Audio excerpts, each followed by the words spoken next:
পতিতাবৃত্তি পৃথিবীর কোনো দেশে পতিতাবৃত্তিকে কোনো পেশা হিসেবে সরকার স্বীকৃতি দেয় না।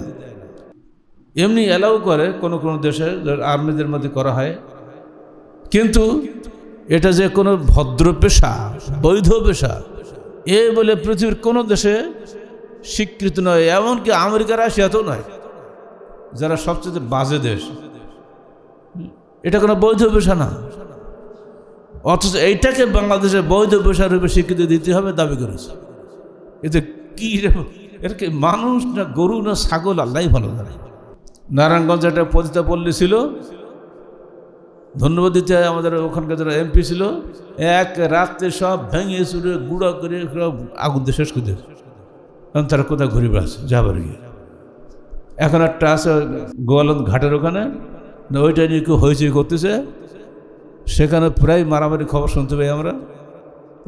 এইগুলো যে রাখাই ঠিক না, এটা তুই বল, তা না আরও এদের বৈধ পেশা হিসেবে স্বীকৃতি দিতে হবে, এটা আমরা মানি না। আমরা আহলাদিস আন্দোলন বাংলাদেশের পক্ষ থেকে এই দুটো নীতির তীব্র প্রতিবাদ করছি এবং নিন্দা জানাচ্ছি এবং সরকারকে দাবি করছি অনতিবিলম্বে এই নারী নীতি বাতিল করুন।